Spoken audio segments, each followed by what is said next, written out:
আসসালামু আলাইকুম সুপ্রিয় বন্ধুরা, আপনারা সবাই কেমন আছেন? আমরা আলহামদুলিল্লাহ আল্লাহর রহমতে ভালো আছি। আজকে আমরা আমাদের মানবাধিকারের নেতৃবৃন্দের সাথে আমরা একত্রিত হয়েছি। ঈদের পরে এটা একটা ঈদ পুনর্মিলনী হয়ে গেছে, কারণ প্রতিদিনই আমাদের ঈদ পুনর্মিলনী হচ্ছে। এক একটা অকেশন উপলক্ষে আমরা একত্রিত হতে পারি, কারণ বর্তমান ব্যস্ততার যুগে সময় দ্রুত চলে যায়, আর যে যেখানে আছে সবাই যার যার অঙ্গনে ব্যস্ত থাকে। এটি স্বাভাবিক, থাকতেও হবে, কর্ম করতে হবে, কারণ কর্মের মাধ্যমেই ভাগ্য নির্ধারণ করা হয়। কারণ আল্লাহ নিজেই বলে যে তুমি সেটাই পাবে যেটা তুমি চেষ্টা করো। সুতরাং আমরা যতটুকু চেষ্টা করি, সাধনা করি, সেটাই আমরা পেয়ে থাকি এবং তিনি দিয়ে থাকেন। আর আমরা যেখানে ব্যর্থ হয়ে যাই সেখান থেকেই তার সহযোগিতা শুরু হয়ে যায়। সুতরাং মহান আল্লাহও চান যে আমরা যেন আমাদের জ্ঞান, মেধা, প্রজ্ঞা, আমাদের এই যে জীবনের এই যে সময়গুলো আমরা পাচ্ছি, এগুলা যেন আমরা কাজে লাগাই, ভালো কাজে লাগাই। তো সুতরাং আসুন আমরা এই যে আমাদের সৌহার্দ্য, আমাদের আব্দুল জলিল সাহেব আছেন, আপনারা জানেন অনেক বছর, কত বছর আছেন মানবাধিকারে?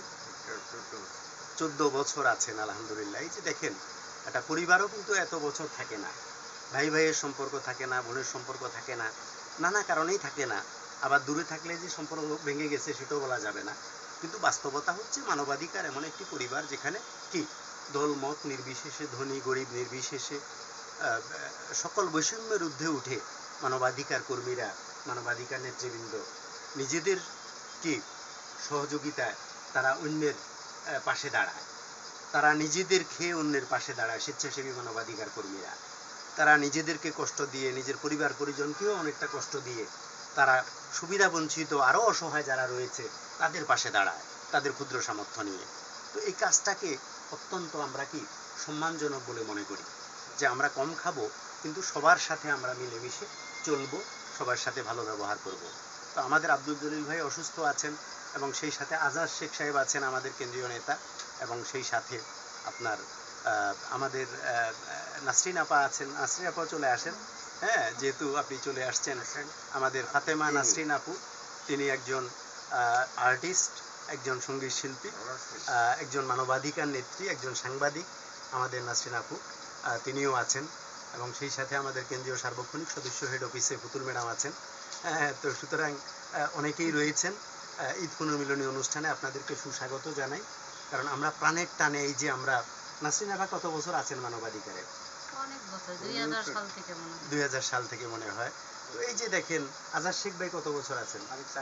4 বছর। 2000 সাল থেকে। হ্যাঁ, তো সুতরাং এই যে এখানে আমাদের আমরা প্রতিদানবিহীন আমরা চেষ্টা করি যে মানবাধিকারে আমরা কাজ করার জন্য, যে মানুষের জন্য, দেশের জন্য এবং পৃথিবীতে একটা সুন্দর পরিবেশ তৈরি করার জন্য মানবাধিকার সবসময় কাজ করে থাকে।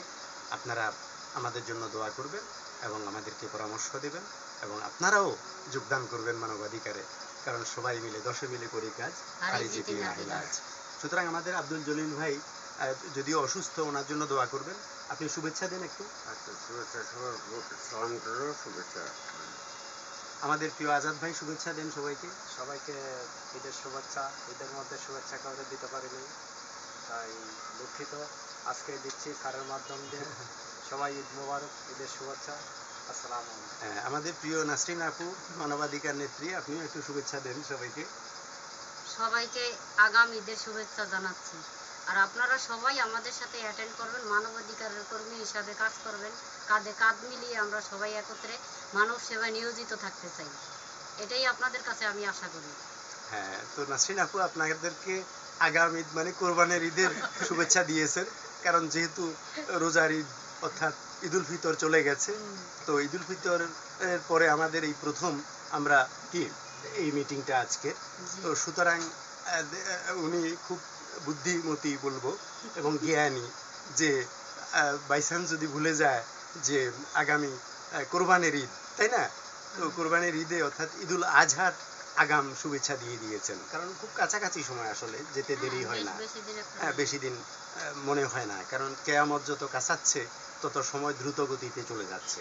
তো সুতরাং আমরা আসুন, আমরা সবাই ভাই ভাই হিসাবে, আমরা পরস্পর ভ্রাতৃত্ব বন্ধনে আবদ্ধ হয়ে ভাই বোন হিসাবে আমরা একত্রে মিলেমিশে আমরা কাজ করি মানুষের সেবায়, দেশের সেবায়। আসসালামু আলাইকুম ওয়া রাহমাতুল্লাহি ওয়া বারাকাতুহু।